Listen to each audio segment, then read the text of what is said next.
What the hell is this? The flight attendant's face twisted with disgust. Since when do people like you sit in first class?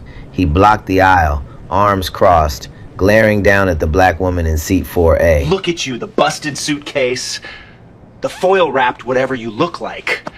You can barely afford a bus ticket and you're sitting in first class. She looked up at him, quiet, still. This is my seat. He let out a loud, mocking laugh. Your seat. Oh, that's rich. You probably stole this ticket or scammed the system because people like you, broke, ghetto, bottom of the barrel, you don't belong here. She said nothing, just folded her hands and breathed. Every passenger in first class watched. Nobody moved, nobody spoke. What that man didn't know, the woman he just called broke had a daughter, and that daughter owned more than his entire airline. Man, he really said all that to the wrong person. Let's see what happens. Let me take you back to where this all started. 6 hours before that flight. Atlanta, Georgia. A quiet neighborhood where the lawns are small but clean and everybody waves at the mailman. Brenda Holloway woke up at 5 in the morning. Not because she had to, because that's what 35 years of teaching third grade does to your body clock. You wake up early.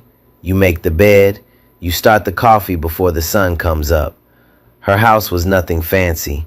A little ranch-style place with floral wallpaper she picked out with her husband Earl 20 years ago. Earl's photo still sat on the mantle. His reading glasses still rested on the kitchen counter. He'd been gone for 4 years now, but Brenda kept everything exactly where he left it, like he might walk back in any minute and ask what's for dinner. This morning was special, though. Brenda was flying to Seattle. Her daughter Tasha was turning 38, and Brenda had spent 2 full days baking the perfect pound cake, Earl's recipe. Brown butter, vanilla bean, a little bit of lemon zest, the one Tasha used to beg for every single birthday since she was 9 years old. Brenda wrapped the cake in foil, placed it carefully in her carry-on, and zipped up her old rolling suitcase. The zipper stuck halfway. She wrestled it closed with both hands. She picked out a simple blouse, tan slacks, and Earl's cardigan, the big navy blue one that hung past her hips. It smelled like old wool and faint cologne. She wore it every time she flew. Made her feel like he was traveling with her. Her phone buzzed. Tasha. Mama, please let me send the jet, or at least let me book you first class. Brenda shook her head, even though Tasha couldn't see it. Baby, I've been a flying coach for 62 years. I'm not about to start acting brand new. Mama, I said no, Tasha. Save your money. Save your money. That's what she always said. Even though her daughter had more money than some small countries, even though Tasha had built Skylane Logistics from a single cargo route into a multi-billion-dollar empire, freight, aviation, shipping, holding stakes in airlines across the country, even though one of those airlines, Crestline Air, was the exact airline Brenda was about to board. Tasha didn't push it, but she did one thing behind her mother's back. She quietly upgraded Brenda's seat to first class. No note, no fuss. Just a small gift her mother would discover at the gate. Brenda wouldn't have accepted it if she'd known. The ride share arrived at 6:15. Brenda tipped the driver $12 on a $9 ride. She told him to have a blessed day. She carried her old suitcase through the terminal with the pound cake balanced on top, and she smiled at every stranger she passed. That was Brenda Holloway, modest, warm, invisible to anyone who measured worth by what you wore. Now let me tell you about the man who was about to ruin her day. Craig Ellison had been a flight attendant for Crestline Air for 15 years, senior purser, the one who ran the cabin like it was his personal living room. Tall, clean-shaved, smiled like a toothpaste commercial, but only for certain passengers. If you were white, well-dressed, and seated in first class, Craig was your best friend. He'd remember your drink order. He'd hang your coat. He'd call you sir like he meant it. But if you were black, Latino, anyone who didn't fit his mental picture of what a premium passenger looked like, Craig had a different playbook. Suddenly, there were booking errors. Suddenly, overhead bins were reserved. Suddenly, the rules got very, very specific, but only for you. 14 passengers had filed complaints against Craig over the years. 14. Every single one was a person of color, and every single complaint had been buried by a middle manager named Garrett Moore, who liked Craig's customer satisfaction scores and didn't like paperwork. So, Craig kept flying, kept smiling at the right people, kept treating everyone else like they were trespassing. This morning, Craig stood at the front of the cabin running his pre-flight briefing with the crew. Denise Caldwell, a younger attendant, listened with her hands clasped. "First class is full today," Craig said, scanning the manifest. "Let's keep the standards high. If anyone looks like they don't belong up there, wrong seat, wrong ticket, whatever, flag it. I don't want any issues." Denise nodded. She'd heard this speech before. She knew what "looks like they don't belong" really meant. She said nothing. Then the boarding door opened, and Brenda Holloway walked onto the plane. Brenda stepped into the first-class cabin holding her boarding pass in one hand and the foil-wrapped pound cake in the other. She found seat 4A, window side, and settled in. The leather was soft, the legroom was wide. She ran her fingers along the armrest and smiled to herself. Tasha must have done this. That girl never listened. She tucked the cake gently under the seat in front of her, placed her old suitcase in the overhead bin, adjusted Earl's cardigan around her shoulders. Then she sat back, folded her hands, and looked out the window at the tarmac. She looked peaceful, content, like a woman who had earned the right to sit anywhere she pleased. Craig Ellison saw her from 10 rows away. He stopped mid-sentence. His eyes narrowed. He watched Brenda open the overhead bin, watched her struggle slightly with the suitcase, watched her smooth down her blouse and settle into 4A like she owned it. His jaw tightened. He didn't say anything at first. He just watched, the way a dog watches a squirrel before it bolts. Then he moved. He walked up the aisle, slow and deliberate. He passed the white businessman in 2C without a glance, past the blonde woman in 3A who was shoving an oversized designer bag into the overhead bin. Didn't say a word. He walked right past all of them and stopped directly in front of Brenda. "Ma'am?" Brenda looked up, smiled. "Yes? I need to see your boarding pass." "Of course." She handed it over, still smiling. Craig held the pass between 2 fingers like it was contaminated.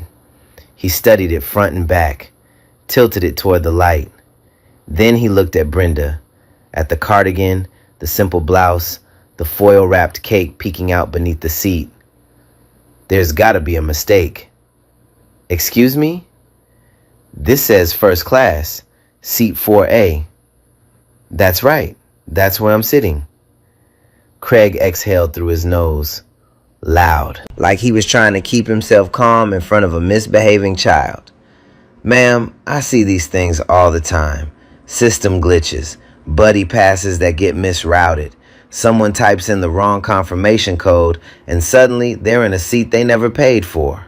He paused, let the words sink in. "Are you sure this ticket is legitimate?" Brenda's smile faded, just slightly. "I'm sure. Because I can check with the gate agent. It would only take a minute." "You don't need to do that. The ticket is real." He stared at her for 3 long seconds, then handed the pass back without another word. No apology, no "enjoy your flight." He just turned and walked away. But he wasn't done, not even close. Phil Dawson sat 2 rows ahead in seat 2A, 60 years old, retired federal judge. He'd flown enough flights to know when something was wrong. He watched Craig walk away from Brenda with a clenched jaw and thought, that man didn't check a single other passenger's boarding pass. Phil said nothing yet, but he kept watching. 20 minutes later, the boarding door closed. The cabin was full. A white couple in row 3 were laughing about their vacation plans. The businessman in 2C was already asleep, and Brenda was reading a paperback novel she'd brought from home, some romance story with a cracked spine and dog-eared pages. That's when Craig came back. "Ma'am, I need you to remove your bag from the overhead bin." Brenda looked up. "I'm sorry?" "Overhead space in first class is limited. It's reserved for passengers with full fare tickets. You'll need to gate check your bag." Brenda glanced at the bin above her. Right next to her old suitcase sat the blonde woman's massive designer bag, twice the size of Brenda's, spilling over into the next compartment. "What about her bag?" Brenda asked quietly. "It's bigger than mine." Craig didn't even look. "That's not your concern. I'm asking you to remove yours." Brenda stared at him. She could feel it now, that old familiar weight settling on her chest, the one she'd carried since she was a little girl in Alabama, the one that said, "They see your skin before they see you." She stood up, pulled the suitcase down, handed it to Craig without a word.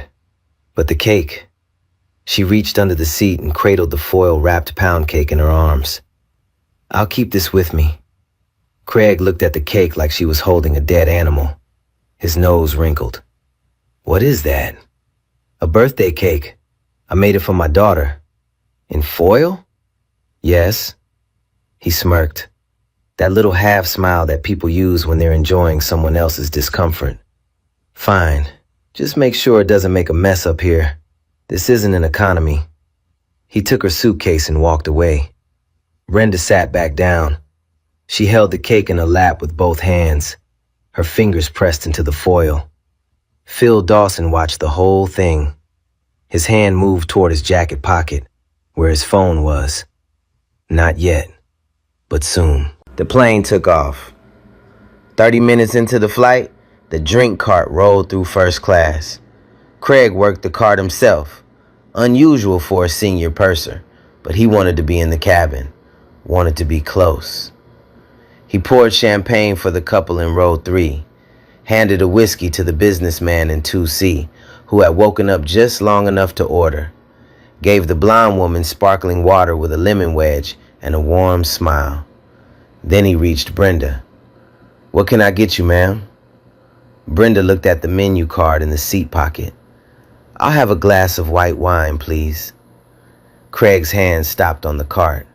He didn't move. He just stood there, looking down at her. "The wine?" "Yes, please." He tilted his head. Then he raised his voice, not shouting, but loud enough that the rows around them could hear every single word. "Ma'am, the complimentary beverage service is for passengers who purchased qualifying first-class fares. And I have to be honest with you, I've been doing this job for 15 years. I know what a real first-class passenger looks like." He gestured at her with one hand, up and down, head to toe. "And this isn't it." The cabin went quiet. The couple in row 3 stopped talking. The blonde woman looked over. Even the businessman in 2C opened one eye. Brenda's voice was barely above a whisper. "I have a first-class ticket. The drinks are included." Craig shook his head slowly, dramatically, like a teacher correcting a student who should know better. "Let me be real with you, ma'am. I'm trying to save you from embarrassing yourself. Look at you. The old clothes, the homemade cake in tinfoil, the suitcase that's older than half the passengers on this plane." He leaned closer. His voice dropped, but not enough, not nearly enough. "You look broke. You look like someone who wandered up here by accident. And honestly, I don't know how you got this seat, but we both know you can't afford it. You look broke." The words hit the cabin like a thunderclap. Someone behind Brenda gasped. The blonde woman covered her mouth. The couple in row 3 suddenly found their laps very interesting. Brenda didn't cry. She didn't raise her voice. Her eyes glistened, just barely, but she held perfectly still. 35 years of standing in front of classrooms full of children had taught her how to hold herself together when everything inside her was breaking. "A water is fine," she said quietly. Craig poured the water, set it down on her tray with a sharp clack. Then he turned to Denise Caldwell, who stood frozen behind the cart with wide eyes and a red face. He didn't whisper. He didn't even try. Don't bother offering her the snack basket either. She probably can't even afford to tip the cab when she lands. Denise looked at Brenda, looked at Craig, looked at her own shoes. She said nothing. Phil Dawson pulled out his phone, pressed record, rested it casually against his armrest where no one would notice. He'd been a judge for 30 years. He knew evidence when he saw it being made. Brenda sat still for a long time after that. The wine she didn't get, the water she didn't touch, the cake in her lap that she held a little tighter now. She turned her face toward the window and watched the clouds roll past. Then she picked up her phone. Her hands trembled, just slightly, as she typed a message to Tasha. Having a rough flight, baby. A man on the crew called me and broke in front of everyone, took my suitcase, wouldn't give me a drink. I'm okay. Don't worry about me. I'll see you soon. I love you. 3,000 miles away, in a corner office 40 floors above the Seattle skyline, Tasha Holloway's phone buzzed. She glanced at the screen. She read the message once, then again, then a third time.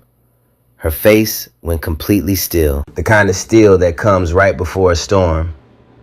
She picked up her desk phone and called Brenda. It rang twice. Mama, tell me exactly what happened. It's nothing, baby. Just a rude man on the plane. He said I looked broke, that I didn't belong in first class. It's fine. I'm used to... No. Tasha's voice was quiet, but underneath it was something sharp, something dangerous. You don't get to be used to it. Not anymore. What airline? Crestline Air, Flight 412. But Tasha, please, don't make a fuss. Mama, I love you. Don't say another word to that man. I'll be at the gate when you land. She hung up, opened her laptop. The Skylane Logistics dashboard filled the screen. She clicked through 2 menus. There it was, subsidiary holdings, Crestline Air, 68% controlling stake, owned by Skylane, owned by Tasha. The man who just called her mother broke was employed by a company her mother's daughter owned. Tasha picked up the phone again. Give me the crew manifest for Crestline Flight 412. Get Gerald on the line and call the chair of Crestline's board. Tell him I need a conversation before that plane touches the ground. The seatbelt sign turned off. The cabin settled into that quiet mid-flight hum, the kind where most people close their eyes and disappear into their headphones. But Brenda couldn't disappear because Craig Ellison wasn't finished with her. 45 minutes after the drink cart incident, Craig walked back up the aisle. His steps were harder now, his shoulders squared. Whatever fake politeness he'd been wearing before, gone. He stopped at row 4, looked down at the foil-wrapped pound cake in Brenda's lap. Ma'am, what is that? Brenda looked up. I told you earlier, it's a birthday cake for my daughter. In foil. Yes. Craig crossed his arms. A passenger has raised a safety concern about your item. A safety concern? It's a cake. It's an unidentified food item wrapped in metallic material. Cabin safety issue. I need to confiscate it. Brenda looked around. The blonde woman in 3A had an open bag of trail mix on her lap. The businessman in 2C had a sandwich and wax paper from the terminal. Nobody said a word to them. Sir, this is a homemade pound cake. I made it from scratch. I've been baking it for my daughter's birthday every year since she was 9. Craig didn't blink. I don't care if you've been baking it since the Stone Age. Unidentified food in foil is a violation of cabin protocol. Hand it over. But other passengers have food. Other passengers aren't my concern right now. You are. He reached down and grabbed the cake. Not gently. He grabbed it the way you'd grab trash off a park bench. Brenda held on. For 1 second there was a tug. Her hands on one end, his on the other. The foil crinkled. A piece of the cake's edge crumbled onto her slacks. Ma'am, Let go. She let go. Craig held the cake at arm's length like it was something dirty. He turned to Denise Caldwell, who stood behind him with wide eyes. Get rid of this. Denise took the cake. Her hands were shaking. She looked at Brenda, at the crumbs on her lap, the trembling fingers, the moisture building along her lower eyelids. Denise opened her mouth. For 1 second, it looked like she might say something. She closed her mouth, walked to the galley with the cake. Craig looked back at Brenda and shook his head, slow, theatrical. Maybe next time, buy a cake at the airport, like a normal person. He paused, then added with a smile, oh wait, that would require actually having money. He walked away. Brenda sat still. A crumb of pound cake, Earl's recipe, brown butter and vanilla bean, sat on her knee. She picked it up with 2 fingers, held it, then closed her fist around it. She didn't cry, but her chin trembled, just once. Phil Dawson's phone had been recording for 22 minutes straight, 2 hours into the flight now. Cabin lights dimmed to that blue-gray glow that makes everything feel like a dream. What happened next was no dream. Craig came back, one final time. He stood over Brenda with a clipboard, like he'd found a prop for his performance. Ma'am, I need you to move. Brenda looked up. She hadn't spoken to anyone since the cake. Her novel sat unopened. Her water was untouched. Move where? Seat 34B, economy, middle seat. Why? We're rebalancing the cabin for weight distribution. You need to relocate. Brenda looked around first class. 6 passengers, all white, all comfortable, all undisturbed. Why me? Random selection. Random. That's what I said. Brenda shook her head. No. Craig's eyebrow went up. Excuse me?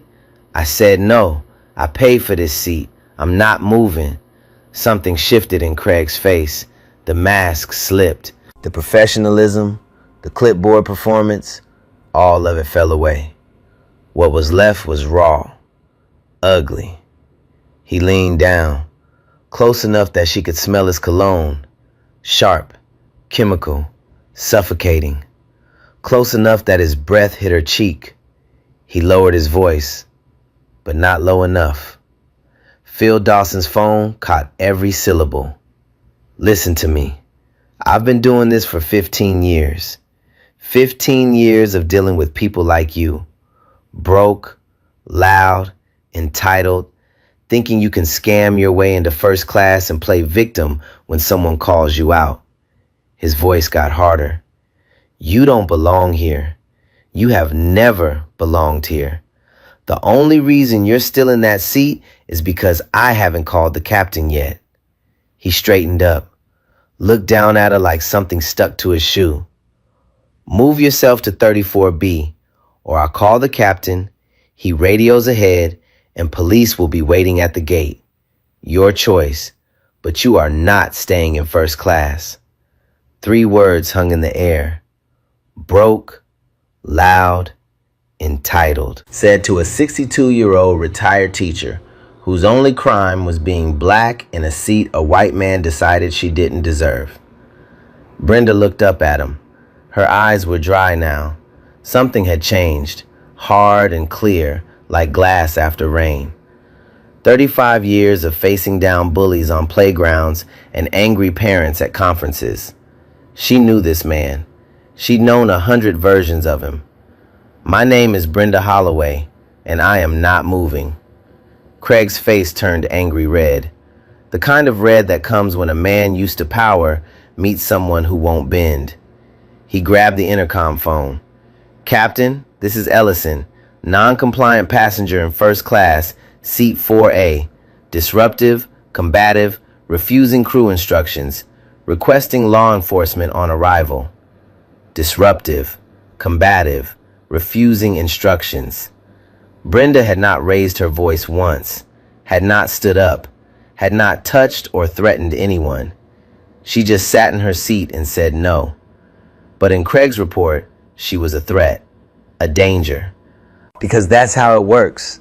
When you're black and you refuse to shrink, they call it aggression.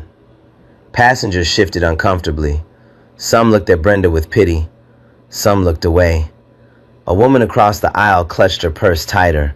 Reflex, habit, the kind of small cruelty that doesn't know it's cruel. Brenda picked up her phone, called Tasha. One ring.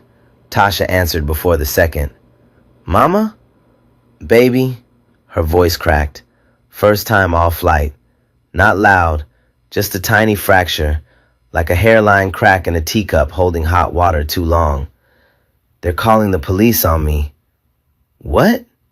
He told the captain I was disruptive, combative. Tasha, I didn't do anything. I just sat here and said no. Silence. Then Tasha's voice, low, controlled, burning underneath like coals.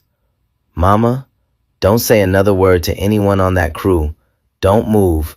Don't apologize. I'll be at the gate when you land. Tasha, I don't want trouble.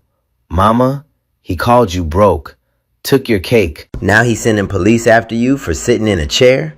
The trouble already found you. Now I'm gonna find him. A pause. He has no idea what's coming.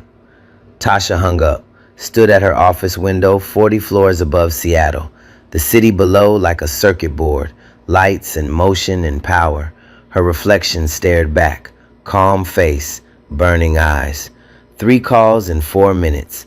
Legal counsel, VP of operations, chair of Crestline Air's board. The last call was short. This is Tasha Holloway. Your senior purser on flight 412 just spent 3 hours racially abusing my mother. I want the crew manifest, every complaint filed against this man, and a conference call with your executive team before that plane lands. 90 minutes. She set the phone down, straightened her jacket, walked out. Her assistant looked up. Miss Holloway, where are you going? SeaTac, gate B16. My mother lands in 85 minutes. She paused in the doorway. Call security. I want a Skylane representative at that gate when the door opens. This ends tonight. Yo, I gotta stop right here. Because nah. This man really called a whole grandmother broke, snatched her birthday cake, and then called the police? I'm sorry, but if you're not heated right now, something's wrong with you. Anyway, buckle up, because the flip is coming. The wheels hit the runway at SeaTac with a hard thud. The cabin jolted. Overhead bins rattled. Passengers stirred from their seats like nothing had happened. But something had happened, and it wasn't over. Craig Ellison stood at the front of first class, vest straight, chin up, hands behind his back. He looked like a man who had already won. The captain had radioed ahead. Law enforcement was waiting. In Craig's mind, this was the final act. The broke black woman escorted off the plane in front of everyone. Proof that he was right all along. The aircraft door opened. 2 airport police officers stepped on board. One of them was Officer Ray Patterson, 40 years old, square jaw, calm eyes. The kind of cop who asks questions before reaching for anything on his belt. Craig pointed at Brenda. Didn't hesitate, didn't even lower his voice. That woman, seat 4A. She's been disruptive and non-compliant the entire flight. Refused multiple crew instructions. I need her removed. Patterson looked at Brenda. She sat exactly where she'd been for 3.5 hours. Hands folded, back straight, eyes red but dry. She hadn't moved, hadn't raised her voice, hadn't done a single thing except exist in a seat she was told she didn't deserve. Patterson opened his mouth to speak. He didn't get the chance. Phil Dawson stood up from seat 2A, slowly, deliberately, the way a man stands when he's about to change the direction of a room. Officer, my name is Phil Dawson, retired federal judge, District of Columbia. I've been sitting 2 rows ahead of this woman for the entire flight. He held up his phone. The screen was still recording. I have the whole thing, every word, every interaction. That woman did not raise her voice once. She did not threaten anyone. She did not refuse any lawful instruction. What she did was sit in her assigned seat and decline to be humiliated. He pointed at Craig. That man called her broke in front of the entire cabin. He confiscated her personal property, a birthday cake, without cause. He fabricated a disturbance to weaponize law enforcement against a black woman who did nothing wrong. I recorded all of it. 3 hours of footage. Craig's face drained, white as the cabin walls. His mouth opened, closed, opened again. He's exaggerating. I was following protocol. Patterson raised one hand. Sir, step back. Now. Craig stepped back. Patterson looked at Brenda. Ma'am, are you all right? Brenda nodded. She picked up her purse and stood on legs that were stiff from sitting still for too long. Patterson walked beside her. Not behind her, beside her, through the jet bridge. The door to the gate opened, and there she was. Tasha Holloway stood 10 feet from the gate door. Gray suit cut like armor, hair pulled back tight. 2 people in dark suits flanking her. Gerald, Skylane's chief legal counsel, and the VP of operations. Brenda saw her daughter and stopped walking. Her lip trembled. Tasha crossed the distance in 3 steps and wrapped her arms around her mother, held her tight, held her the way you hold someone who has just survived something they never should have had to survive. I'm here, Mama. I'm here. Brenda pressed her face into her daughter's shoulder. She didn't sob. She just breathed, deep, shaking breaths, like a woman finally letting go of something she'd been carrying since takeoff. Craig followed the group through the jet bridge. He saw Tasha. Didn't recognize her. He straightened his vest, lifted his chin, and stepped forward like he still had authority here. Ma'am, I'm Craig Ellison, senior purser on this flight. I don't know who you are, but this passenger was... Tasha released her mother, turned around, looked at Craig the way a surgeon looks at a tumor. What's your name? I just said, Craig Ellison. Say it again. He blinked. Craig Ellison. Tasha nodded, slowly, like she was filing it away. My name is Tasha Holloway. I'm the founder and CEO of Skylane Logistics. She let that sit for 1 second. Skylane Logistics holds a 68% controlling stake in Crestline Air. Every plane in your fleet, every route on your map, every paycheck in your bank account. Mine. Craig's mouth fell open. No sound came out. You spent 3 hours calling my mother broke. You took a birthday cake she baked for me with her own hands. You told her, in front of 50 passengers, that people like her don't belong in first class. Then you called the police on her for the crime of sitting down. Tasha took 1 step closer. Her voice never rose. It didn't need to. The woman you called broke raised me, and I own the airline you work for. So tell me, Mr. Ellison, who doesn't belong here now? Craig couldn't speak. His hands hung at his sides. Behind him, Denise Caldwell stood in the jet bridge doorway, tears running silently down her face. The gate was quiet. Patterson stood still. Gerald opened his briefcase, and Tasha Holloway turned away from Craig Ellison like he was already gone, because he was. It took 2 hours. 2 hours for 15 years of Craig Ellison's career to disappear. The first call came while Brenda was still sitting in a private lounge at SeaTac, a cup of tea in her hands that she hadn't touched. Tasha sat beside her. Gerald stood by the window, phone pressed to his ear, scribbling notes on a legal pad. Garrett Moore, Crestline Air's VP of Customer Relations, was on a plane. Not tomorrow, not next week, right now. A direct flight from Crestline's Dallas headquarters to Seattle. The CEO had personally ordered him to get there before midnight. He landed at 11:14 p.m. Moore walked into the private lounge looking like a man who hadn't slept in 3 days, even though it had only been 3 hours. His tie was loose, his forehead was damp. He shook Tasha's hand first, held it too long, squeezed too hard.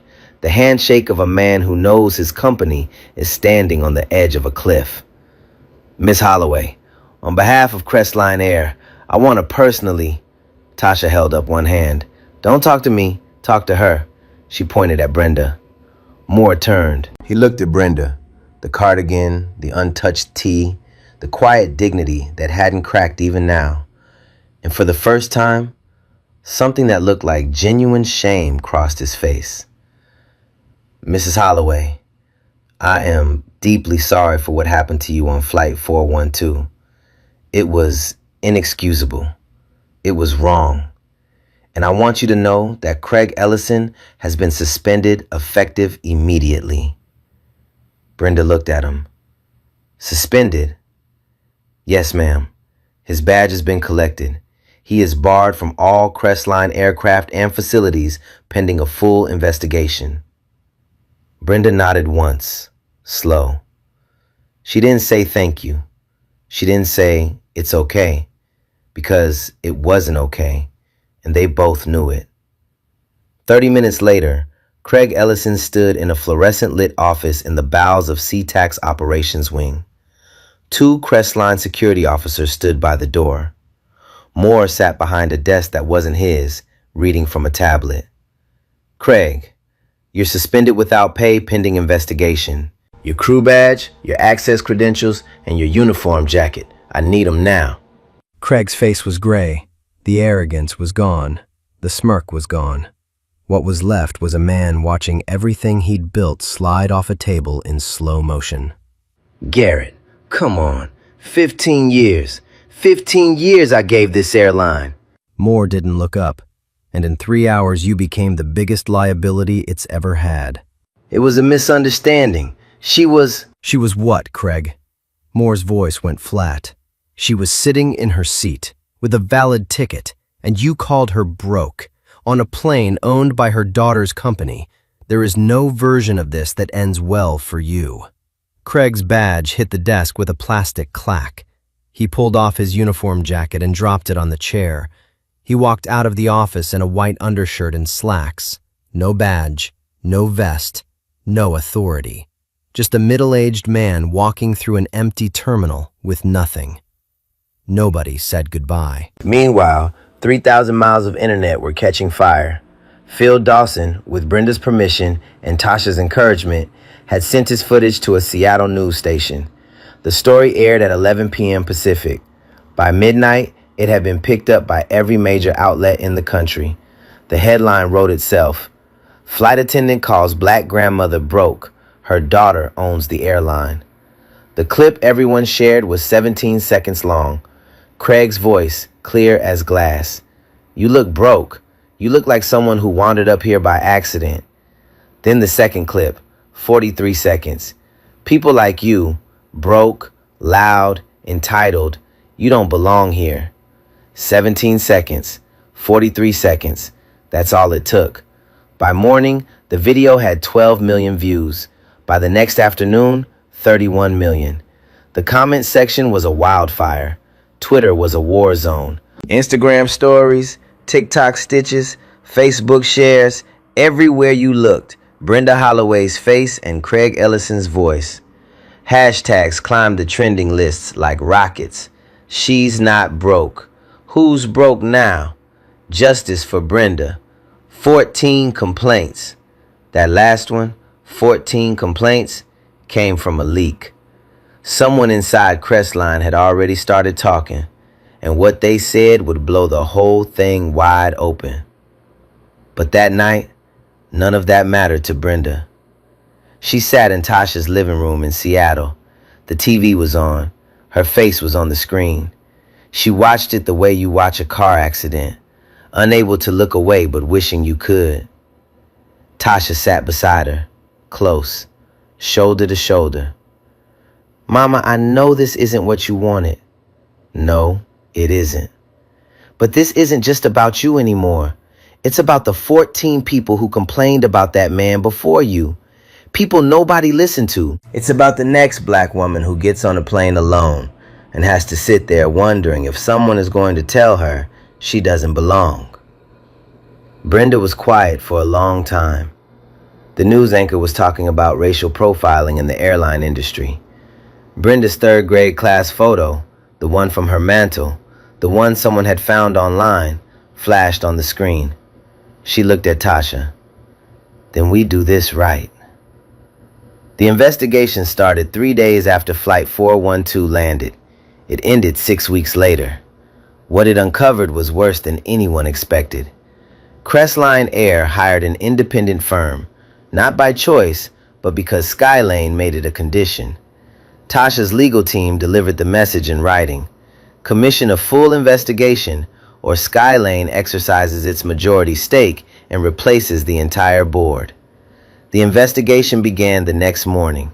The auditors pulled 14 years of complaint records, every grievance, every incident report, every internal memo.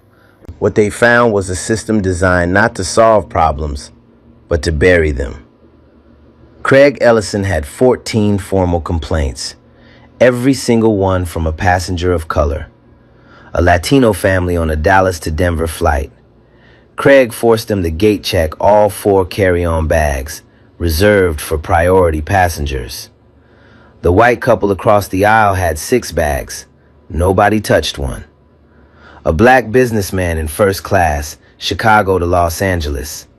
Craig looked at his ticket, looked at his face, and said in front of the cabin, "That must be a corporate freebie.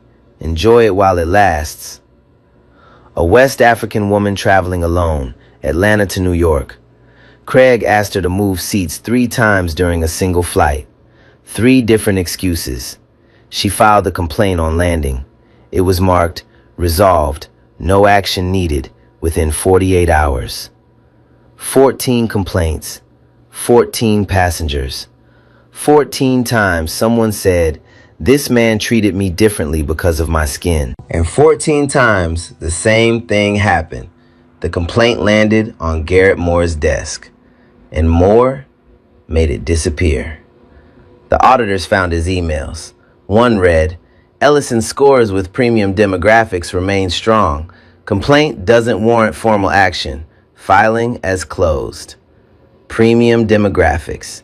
That was the code. It meant white passengers, the ones who mattered. Everyone else was noise. Moore had written that email 11 times over 8 years. 11 complaints about racial profiling. Read, nodded at, closed. When the report went public, Moore didn't wait to be fired. He resigned that afternoon. 2-sentence statement about pursuing other opportunities. No apology. Just a quiet exit through the side door. Craig Ellison didn't go quietly. Crestline terminated him on a Tuesday. By that afternoon, he stood before cameras outside his lawyer's office in Dallas, eyes red, voice shaking. He called himself a scapegoat. 15 years of perfect service, and now I'm being destroyed by cancel culture and a billionaire with a grudge. He dabbed his eyes, said he never intended to offend, said his words were taken out of context, said he was not a racist. Within an hour, someone spliced his press conference with Phil Dawson's footage, side by side. Left screen, Craig crying, saying he wasn't racist. Right screen, Craig leaning into Brenda's face. "People like you, broke, loud, entitled, you don't belong here." 9 million views in 12 hours. 1 week later, the state attorney general filed civil rights charges. Discriminatory conduct, racial harassment, abuse of authority, and filing a false report to the flight deck. Brenda's legal team filed a separate civil lawsuit against Craig and Crestline Air. Racial discrimination, intentional emotional distress, unlawful confiscation of property, and systemic failure to address documented racial bias. The trial lasted 9 days. Phil Dawson testified on day 2. Calm, precise, unhurried. He described every interaction. Then the prosecution played his video, all 3 hours. The courtroom went silent. On day 5, a flight attendant who'd worked with Craig for 6 years described a pre-flight briefing where Craig pointed at the manifest and said, "2 African names in first class today. Let's keep an eye on that." On day 7, Brenda took the stand. She didn't raise her voice, didn't cry, hands folded, the same way she'd sat in 4A. She described what it felt like to be called broke in front of 50 strangers, what it felt like to have a cake baked from her dead husband's recipe ripped from her hands, what it felt like to hear a man in uniform say she didn't belong, and know everyone agreed by their silence. I've been black in America for 62 years. I've been called worse, but I have never felt smaller than I did in that seat. Not because of what he said, but because not one person said stop. The jury deliberated for 4 hours. Liable on every count. Significant financial damages, enough to make national news. Craig was mandated to complete a 2-year racial bias education program. His name entered the FAA's personnel file with a permanent flag. His aviation career was over, permanently. But the reckoning didn't stop with Craig. Crestline Air announced a complete overhaul. Mandatory 40-hour bias training developed with civil rights organizations. An independent complaint review board. No more buried paperwork. Body cameras piloted for senior cabin crew. And a scholarship fund for aspiring aviators from underrepresented communities. They named it the Earl Holloway Aviation Scholarship, after Brenda's late husband, the man whose cardigan she wore on every flight, the man whose pound cake recipe started everything. Tasha made the announcement herself. Podium, Skylane logo, Brenda in the front row. My mother taught me that dignity is not something you buy, it's something you live. A man in uniform tried to strip that from her because she wasn't wearing designer clothes. He looked at her and decided she was worthless. He was wrong. She looked at Brenda, the woman he called broke and raised a billionaire. But that's not the point. She deserved respect whether I existed or not. Every passenger on every plane deserves that, starting now. Brenda sat in the front row, Earl's cardigan on her shoulders, hands folded. She didn't speak. She just nodded. Once. That was enough. So where are they now? Brenda Holloway went home to Atlanta. Same little ranch house, same floral wallpaper, same photo of Earl on the mantle. She still wakes up at 5 in the morning. Old habits from 35 years of teaching don't die easy. She still flies economy, still packs her own snacks, still wears Earl's cardigan every single time she boards a plane.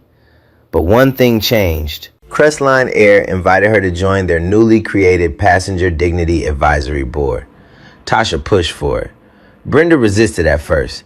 She didn't want a title, didn't want attention, didn't want to be anyone's symbol. But eventually, she said yes, on one condition. No fancy title, no ceremony. Just let me make sure no one else goes through what I went through. Now, twice a year, Brenda flies to Dallas and sits in a conference room with airline executives. She tells them what it felt like. Not the legal version, not the corporate version, the real version. The version where a 62-year-old woman held a crumb of birthday cake in her fist and tried not to cry at 30,000 feet. They listen. Every single time, they listen. Tasha Holloway kept building. Skylane Logistics expanded into 3 new markets the year after Flight 412. But the project closest to her heart was the Earl Holloway Aviation Scholarship. Fully funded, fully operational, sending 12 young people of color into aviation training programs every year. In her office, 40 floors above Seattle, there's a framed photograph on the wall behind her desk. It's not an award, not a magazine cover. It's a picture of a pound cake wrapped in foil, the one Craig Ellison confiscated. Tasha had Denise Caldwell take the photo before it was thrown away. Every investor, every board member, every executive who sits across from Tasha sees that photo. Most of them ask about it. She always tells them the same thing. That cake cost $2 in ingredients. The man who took it cost this company $50 million in damages and 10 years of trust. Never underestimate what you can lose by disrespecting someone you think doesn't matter. Tasha and Brenda celebrated Tasha's 38th birthday the day after the flight. At home. Just the two of them. Brenda baked a new pound cake. Earl's recipe. Brown butter, vanilla bean, lemon zest. They ate it on the couch watching old game shows. Brenda laughed for the first time in 2 days. Craig Ellison disappeared from public life. He never flew again, not as crew, not as a passenger on any airline that ran a background check. His press conference crying about cancel culture became a case study in corporate bias training programs nationwide. The phrase, "you look broke," followed him like a shadow. Every job interview, every Google search of his name, every room he walked into where someone recognized his face. He never publicly admitted wrongdoing, never said he was sorry. The closest he came was a statement through his lawyer calling the incident regrettable. Not wrong, not racist, regrettable. Denise Caldwell stayed with Crestline Air. She became the first crew member to complete the new bias training program, not because it was required, but because she volunteered on day one. She now mentors junior flight attendants. Her first lesson is always the same. If you see something wrong and you say nothing, you're part of it. I learned that the hard way. She sends Brenda a card every Christmas, handwritten. Every year, the same closing line. "Thank you for your grace. I didn't deserve it." Phil Dawson was honored by the National Civil Rights Coalition for his role as a bystander who acted. His video was cited in the Department of Transportation's formal inquiry report. At the ceremony, he gave a short speech. One line made the news. Justice shouldn't depend on someone pulling out a phone, but until it doesn't, keep filming. Yo, real talk, this story's fiction. But be so for real right now. Does it even feel made up? The broke comments, the stolen cake, the cops, that happens every day. I just added a billionaire daughter. The disrespect was already there. So here's my question, and I need your honest answer. If you were on that plane, if you were sitting in row 3 or row 5 or anywhere in that cabin, and you heard a flight attendant call a black woman broke to her face, would you have pulled out your phone like Phil Dawson? Would you have stood up? Would you have said something? Or would you have looked down at your lap and pretended it wasn't happening like everybody else did? Be honest. Drop your answer in the comments. I read every single one. And here's a second question, because this one matters even more. Should it take a billionaire's daughter showing up at the gate for a black woman to get justice? Should it take a viral video and 30 million views for someone to say this is wrong? Or should the first complaint out of 14 have been enough? You already know the answer. If this story made you angry, good. If it made you think, even better. If it reminded you of something you've seen or lived through, share it. Send it to someone who needs to hear it. Hit that like button. Subscribe, because these stories need to be told. And your voice, it matters more than you think.